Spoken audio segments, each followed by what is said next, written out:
Hello, everyone, and thank you for joining us for this episode of the Marketing Guides for Small Business podcast. My name is Ian, and I'm joined here by Ken and Paul, and together we are your marketing guides. Today, we're going to talk about reviews. Reviews are more than just a collection of feedback. They play a crucial role in search engine optimization, and they serve as a powerful form of social proof for your business. But did you know that your online reviews are also telling a story about your business? They provide an overall impression and they reveal how you treat your customers. In this episode, our marketing guides will delve into the fascinating world of reviews, uncovering how they tell a story about your business, the impact they have on potential customers, and most importantly, how you as a business can influence that story. So, whether you're a small business owner or a marketing professional in a business, this episode is a must listen. So, let's jump in and unravel the narrative hidden within your reviews and help you harness their storytelling potential for your business's success. So, Ken, with that long intro that I just did, let's start off with you. How do online reviews contribute to the overall impression prospects have of your business? Yeah, well, I think, first and foremost, it provides social proof. We live in an age where most people trust online reviews as much or more as they do from recommendations or referrals from friends or family. So, if not as much, they're at least on par with, and in many cases, even they exceed those because there are volumes of reviews typically that people can look at. So that social proof is huge. It gives potential customers insights into the customer experience, which I think is really critical. Let's just use a restaurant as an example because it's an easy one, but it also I want to talk about how you can kind of take it to the next level. So if you're looking at restaurant reviews and people keep commenting over and over again about a particular dish, you know, if you're a restaurant and you didn't really know that people were that excited and enthusiastic about that particular dish, um, then you're going to learn a lot, and maybe it drives other menu items that you want to create in the future. What I think is really cool, and where most businesses, sadly, almost every business misses this opportunity, is I'm a big fan of text marketing, especially for like restaurants or brick and mortar businesses. If you know you've got that feature item, that hook that drives people in, man, what better way than to use text marketing to remind people, oh yeah, by the way, remember this thing? Remember this menu item that you love so much? Guess what? You can come in and get it today. You don't even have to offer a discount. You just want to remind people. You can offer a discount if you want. But anyway, I'm kidding a little bit off subject here, but that's kind of getting into the story opportunity that I think way too many businesses are missing with the power of reviews. It gives people the opportunity to learn from that feedback. Like I said, in this case, the restaurant could take it, use it for other marketing channels, use it to dictate maybe new products that they want to put on menus, things like that. It's so important for building and preserving and protecting your online reputation, and it comes down to trust and confidence. I mean, you want people to walk in expecting a great experience. Otherwise they may not walk in at all, or they may not pick up the phone and call you to come and repair a broken sewer line or something like that. They're going to look for a business that has the feedback that the community has provided. And so, yeah, they're just absolutely critical. Yeah, yeah. One thing that comes to mind when I think of a story, right? It's got a beginning, a middle, and an end, right? And this story is never the end never comes until the business closes down or whatever, right? Right. So it's a storyline and there's a plot. And what I find interesting too, and maybe you're like this when you're researching businesses you want to purchase from or products you want to buy.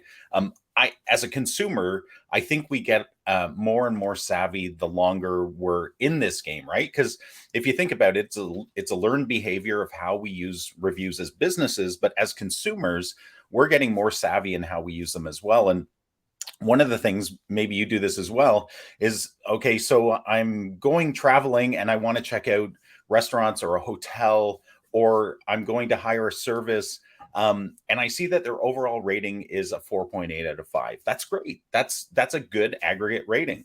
It's okay that there's some negative reviews. And of course, Right. uh, in my process, and maybe you do the same, is I then filter them by date. So I filter the newest at the top because I want to see, are they still maintaining a high level of quality, or is there a trend? Because I think we've all seen this where, especially with resorts or hotels, they may have a really high level of quality for a while, and then maybe they go through some changes of management, they get bought out, whatever, and it starts to crash. And the only way as a consumer you can really know that ahead of time is by chronologically looking, just skimming through the reviews and going, oh wow, there's a pattern Yeah. of negativity, or there's a pattern. It works conversely in that maybe there were issues, but they've obviously resolved those because you can see that by that pattern. And then the other side of it too is you can filter those, or sort them by negativity or positivity, right? So there's a lot, I think, as consumers we do in order to understand the quality of a business and the plot, the storyline, in order to understand, should I hire them, should I go there today, Yeah. based on what's happening with the business. Yeah. Do you Yeah. guys do that, or is that just an Ian thing? I actually don't. I do Okay. typically scroll through several reviews. I do look at the dates, but I rarely filter them. Just me Yeah. personally. Um, you know, the composite rating. I mean, uh, if you're below a 4.2, you need to work on it. Yeah. Period. But psychologically, that seems to be the magic number. If you're below a 4, absolutely no brainer, no doubt, you need to be working on getting and improving your overall review composite rating.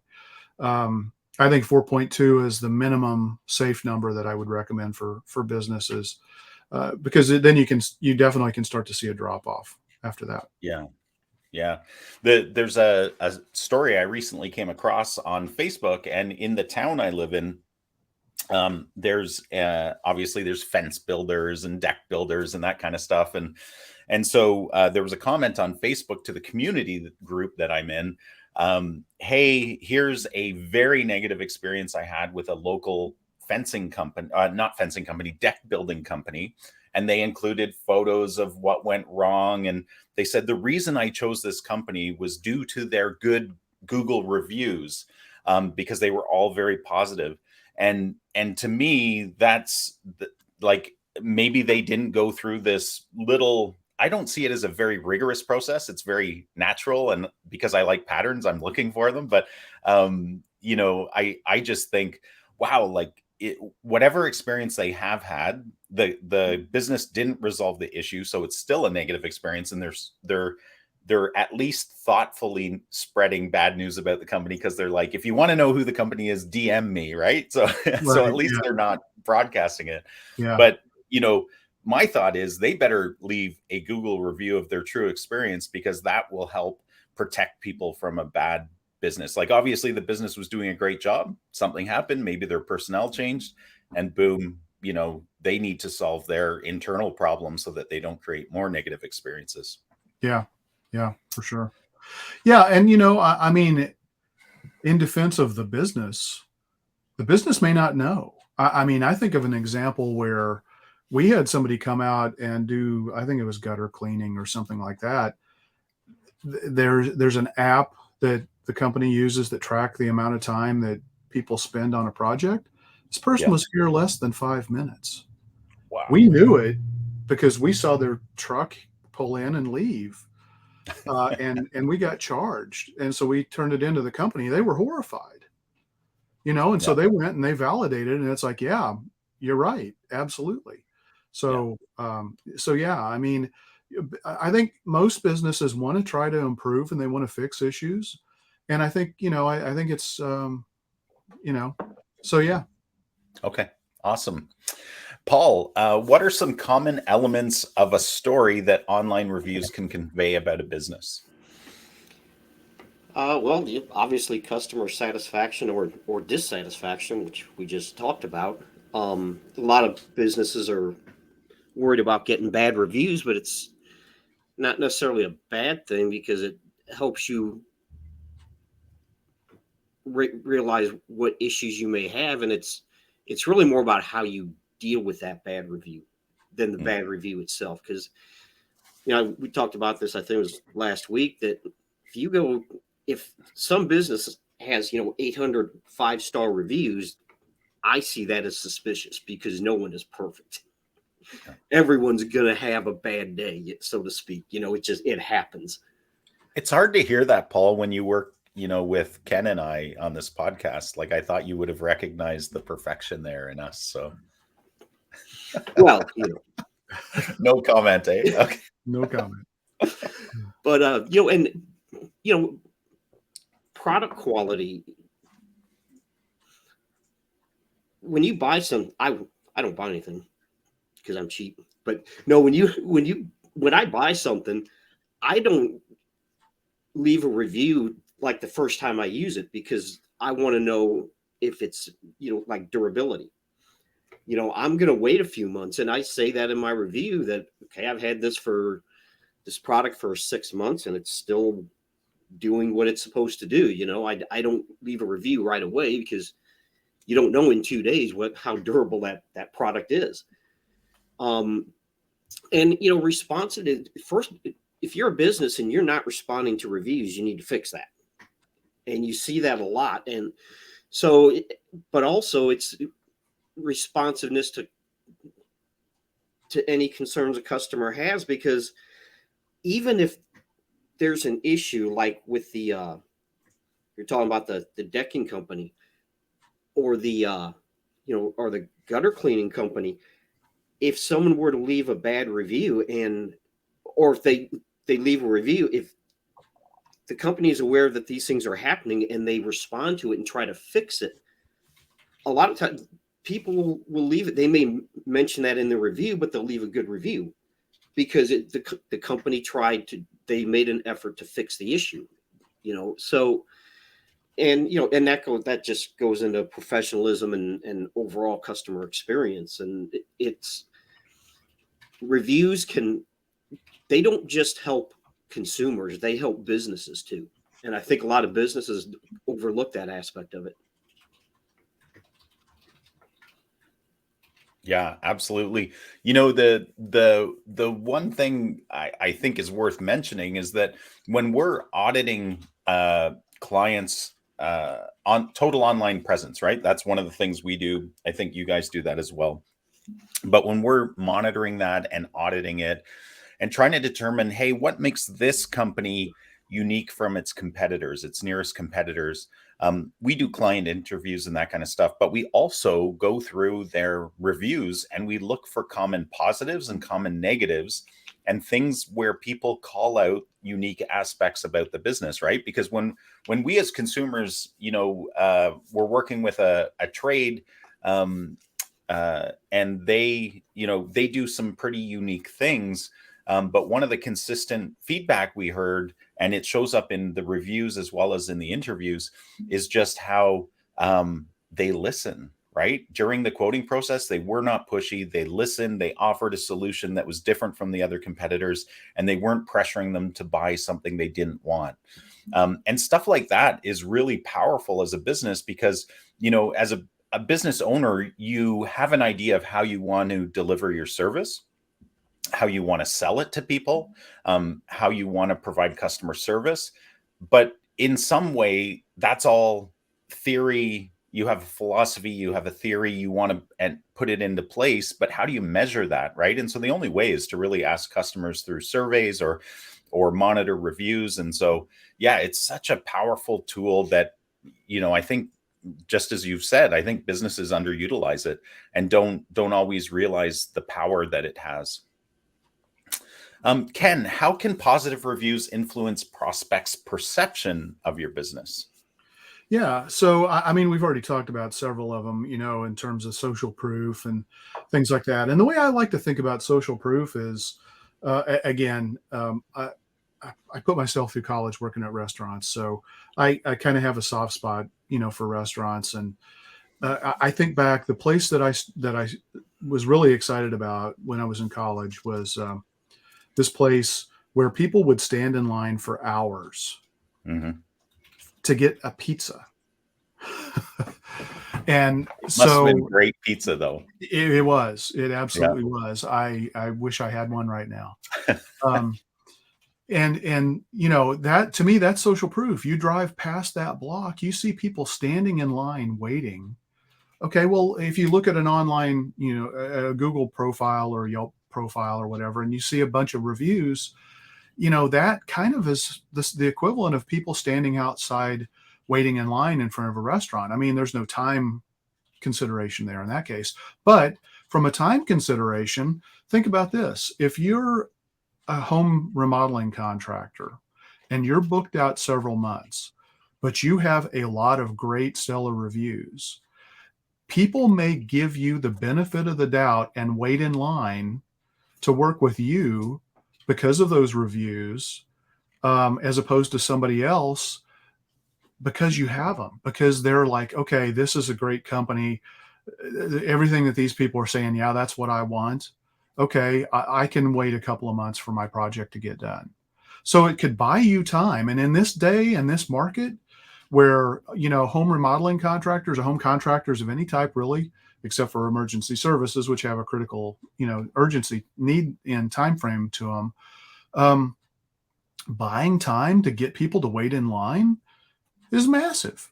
So Mhm. I think that's critical. You know why? It gives people reassurance.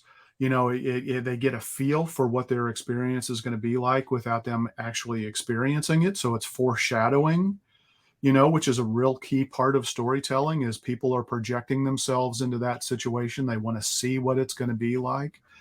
And, so it's just really, really important. I think, yeah, I mean, I think those are the biggest elements that come to my mind. It all comes down to confidence and trust, and putting yourself into a story, by experiencing what other people are saying about a business. Yeah. Great points, Ken.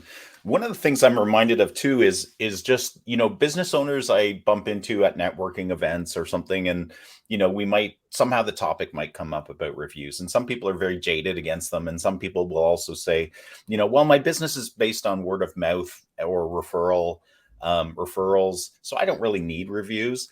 And What do that's they think actually reviews are?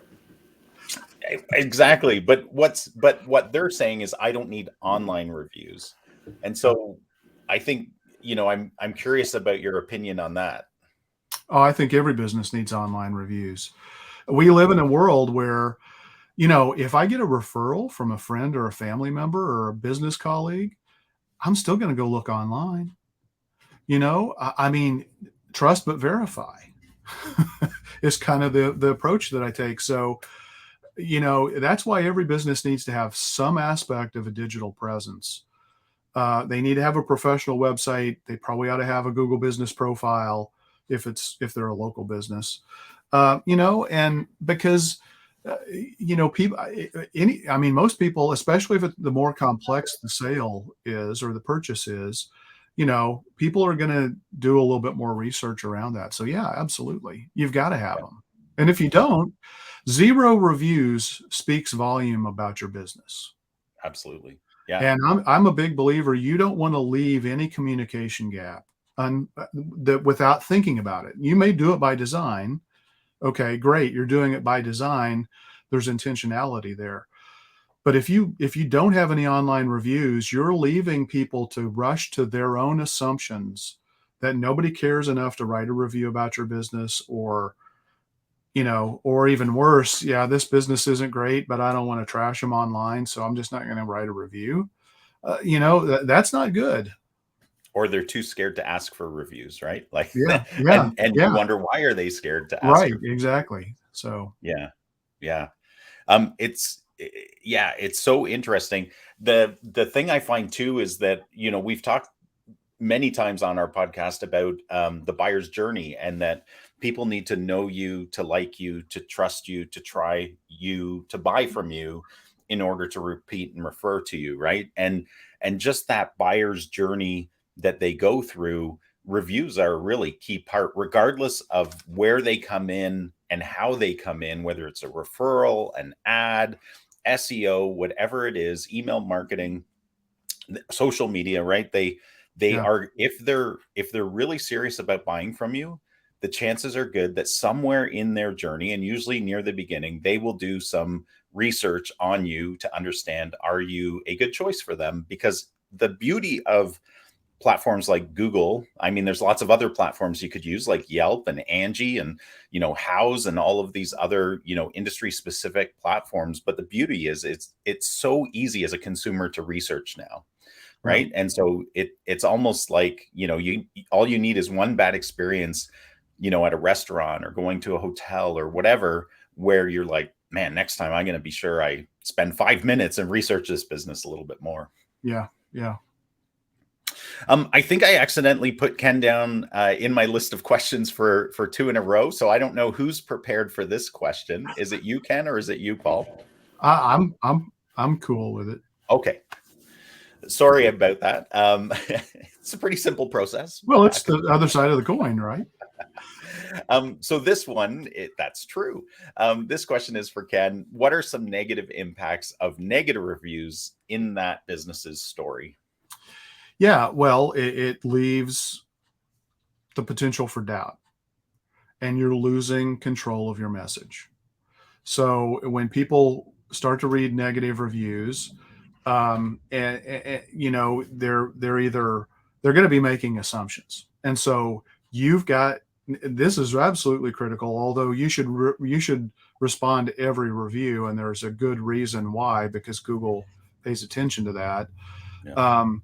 But if you get a negative review and you don't respond, then people think you either don't care, um, you're not paying attention, or something really bad happened that you just don't even want to address. And at least taking ownership of it and saying, we're sorry you weren't satisfied, taking the rest of the conversation offline, it shows people that you're paying attention, you care, and you're reaching out to try to help make things right. So it can also help you reverse a negative review. I mean, if you satisfactorily address the issue. A good example of that is, if you've ever bought anything on Amazon, you read the reviews, you're going to find people bought something, it was broken when they got it, they returned it. They tell all this narrative in the reviews. They talk about how great the return experience was, and they give them a high quality review, but there's negative content in that write up. But again, they're taking control of the narrative, and they're owning the story, and they're making it a good outcome, because of the way the business handled that situation. The author of that review, decided to tell that story. So they're very, very powerful. I don't think, we live in a hyper competitive age, and there's more choice and more availability than ever before. I don't think you want to leave any doubt or any question out there.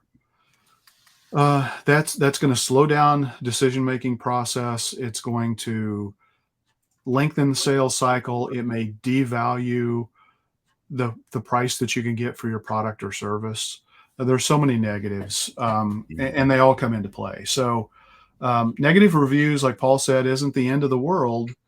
As a matter of fact, it brings a lot of realism, to what's going on, but only if you own it, manage it, control it, and take ownership of it. Yeah. Yeah. I've had the experience when I've been looking at businesses I want to visit, like restaurants or hotels, or services I want to buy, where they have some negative reviews. As I said, I sort it so I can look at some of those negative reviews. And the things I'm looking for are first of all, was the person being reasonable? Because I've certainly come across a lot of negative reviews where the person's just unreasonable. So I'm using my own filter of how I view the world and saying, you know what, that person's like crazy. Like, to have those expectations on a business, whatever it is, like especially through, I used to see a lot of these right around COVID and post COVID, where especially restaurants, right? They were scrambling to get open again. They were scrambling to get enough staff. And some of the negative reviews were so unreasonable of the state of being that the world was in at the time, where you're like, man, cut in your head, you're just saying, cut these guys some slack. They're just trying to rebound. And then the other thing, so I look for reasonableness in the consumer that's leaving the review, or the business that's leaving the review. And then I look for, is the response professional, and what is the response of the business? And that's why those responses are so powerful, because if it's an unreasonable customer and the business then explains, well, we were understaffed, blah, blah, blah, right? Whatever it is. And it's, again, the response is professional and it's reasonable. They're not trying to not take responsibility for the issue, and they're trying to make it right with the consumer. Then I'm like, man, these guys are professional. They may have hit a little blip, but I am happy to give them my business. Right. Yep. Again, it's interesting that this podcast is about the story of reviews, because I think as we go through reviews of a business as a consumer looking at them, we essentially are creating a story in our mind, just what you talked about, Ken, about foreshadowing my experience with that business, where you're like, it's not to the same level, but professional athletes always visualize success, right? Yeah. And it's almost like that when we have an idea of what a successful, wonderful experience is going to look like, whether we're buying a product, a service, going out, and I think that's where we have it in our mind of what we want. And these reviews help us substantiate that decision in our own mind, especially if other people's experiences are on the line. Like if you're taking a group out, or you're taking your spouse out, or whatever it is, right? Yeah. It gives you a little bit more confidence that you're making a good decision. Well, some of those negative reviews are left by stupid people too. I mean, I was doing some research a while back on a product, and there was some bad reviews. So I went and looked at them, and like 2 of the 1-star reviews, they did something you're absolutely not supposed to do with this product. And so they went and left a negative review. So, do not put your hairdryer in the sink full of water. Right. I don't know. It didn't. My power went out. I don't know what happened. I plugged it in and the power went out. That's right. Don't do that, people. Right. But it's true. There is a continuum of, whatever capabilities of people to see, you're so much more polite than me. Because he's Canadian. So, Paul, how can businesses proactively shape the narrative that their reviews are telling? I think we've covered this to some degree, but maybe you can dig a little bit more into that and give some advice to business owners on this. Well, yeah, I mean, I think we have. I think the whole podcast we've kind of talked about this, but going back to something you said about business saying, well, my business from referrals, I don't need online reviews. Well, yes, you do. Ken talked about that a little bit, but if you've been in business for any length of time, the world has changed. And if you plan on being in business and acquiring new customers, those new customers are probably going to be younger, and they interact differently with businesses than a lot of older people. And they're going to start online, and they're probably going to start by looking at reviews. And if you don't have reviews, like Ken said, that can say as much as anything. No reviews can be a bad thing. But we've talked about engaging with customers and responding to reviews, addressing bad reviews. If you get a bad review, and this actually did happen, it can point out internal problems that you need to deal with. And put a review stream on your website.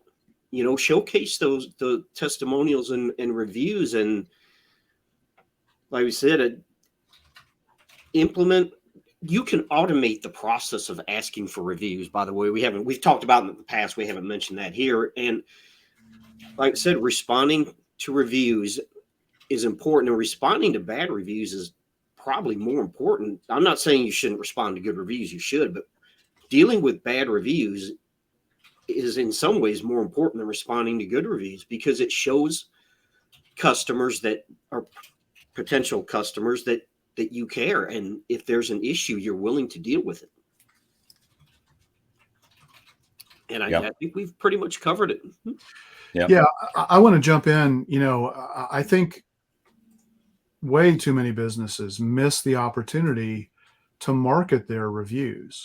So the reviews live on one specific website.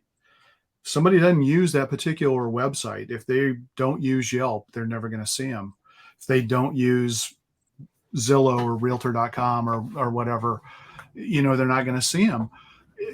So it's on you to market those reviews and be proactive about it and be proud about it. Create video content, do snippets from quotes from customers for social media. You can create highlight reels from videos. I mean, there are so many different things. Most businesses just completely fail to market their reviews. They may be working really hard to get those reviews. The other thing is, you need to think about where your ideal customer is spending time online and what sources are they trusting. If you're in a urban area, especially East and West Coast, and it's, and it's not just for restaurants. I mean, Yelp is a strong player for reviews. If it's important for you to be known, and obviously Yelp doesn't want you to solicit for reviews. They want reviews to happen naturally and organically. So you can drive people to your Yelp page, but they don't want you to ask for reviews. I respect that. That's cool because, they want it to be natural process. But, if your ideal customer, if you're an attorney and that a lot of your customers trust a site like Avvo, then make sure you're getting reviews on Avvo as well. The other thing is, there's this concept that we talk about, and this is from Google, called review velocity. And that is are you getting a constant, steady stream of reviews? And Ian, you talked about how you do your sort, and things like that in your research. Mm-hmm. If Google starts to devalue the importance of reviews from an online ranking perspective, after several months, 6 months, you probably start to see a pretty large deterioration, in certain businesses, especially ones that have natural high volume, types of purchases. So you want to pay attention to that. It's just critically important. Yeah. Yeah. And just to reiterate that point, like I don't like the philosophy of Yelp suggesting that you shouldn't ask for reviews, because all the statistics show. I agree. I know what you're going to say. I absolutely agree. Yeah. And this is for our listeners, because I know what what I'm going to say, but like the statistics, I believe the last time I looked is that 97% of consumers use reviews. 6% will leave a review if unsolicited or unasked or unprompted. 6%. Like Right. there's so much and it's not because they haven't had a good experience. It's because they just forget, right? I always use kind of the analogy of I've moved on to a new room, right? In my life, like I ate a great dinner. Now I'm thinking about the grass I need to cut or the activities I need to do. But if the restaurant were to prompt me and say, "Hey, how was your meal?" I would be like, "It was outstanding. Like we had a great experience and I want to share it with the world." But, if they didn't ask, I would probably forget. I think people are busy, Yeah. And something we didn't mention and probably should mention is that having a bad experience and being peeved is a more powerful motivator than being satisfied. And if you don't proactively ask for reviews, you can wind up with more bad reviews than good reviews, and it may not really being true of your business. It may not truly reflect your business, because if people are mad, they're more likely to go leave a review, and it's not going to be a good one. So that's another reason it's important to ask for reviews. Yeah. I will say, you have to put it, I mean, these statistics are general. You have to think about the culture of the people who are using these different kinds of services. Yelpers, they're much more inclined to write reviews because that's what built and drove the app in the first place. Angie is another one. That was where people could go out and check and vet home services contractors in advance. And it was built on the culture of people writing reviews. So, not every review site is like that. Absolutely. I mean, Google Business Profile is not that way. I mean, if you just let Google reviews happen, as Paul said, they're going to skew to the negative because we remember the negative more deeply, and we want to try to protect people from a bad experience. So you got to think about it in context, and you got to understand kind of the culture of the review app and the nature of your clientele. I mean, again, if you don't understand your ideal client, that's going to be problematic, and it makes it really hard to tell the story you want to tell. Yeah. People don't like being dissed. They'll leave a bad review. That's right. One of the other things we haven't even talked about, because we're talking more or less about the story your reviews tell, but I think this does tell part of the story, is that if you don't have reviews and your competitors do, you might not even be in the story. So right. I think it's really important from a visibility standpoint. Reviews play a big part of how you show up in local rankings for businesses. Yeah. So, you need to be, you talked about review velocity, Ken. We've talked about ranking, like overall ranking. They show up in Google results. They show up in some ads. Like you really need to think through that. And if you're avoiding reviews, you need to rethink that policy, because probably it's holding your business back and you're leaving money on the table and opportunities on the table. Yeah. I think it's also important to realize, I mean, look, Google gets 90 some odd % of search traffic. Yeah.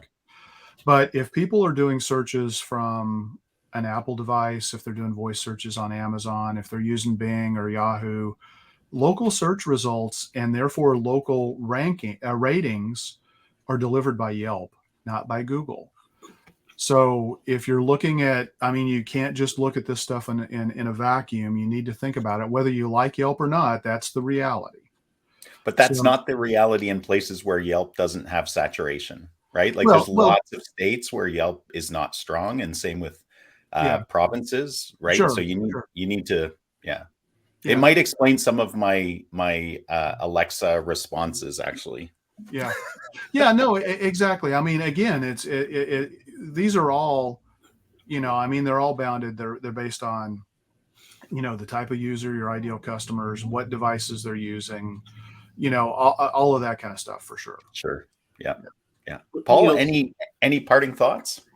Sometimes reviews can be the tipping point for you, because because I've done this, I'm sure other people have done it. You're looking at a few different businesses for something that you need, service area business, for instance, something you need done, and all things seem to be equal, but one of them has like 75 4.8 star reviews and the others have like 3. Mm-hmm. Which one do you think I'm going to go with? Yeah. For you? 100%. Probably the one with 3. He likes the underdog. Well, if they give me a really good price, I might. Well, that's a great point. If that's the reality, where you're so dwarfed by your competitors and the volume of the reviews that they have versus what you have, you may only be able to win that business based on price. And that's not a position of strength.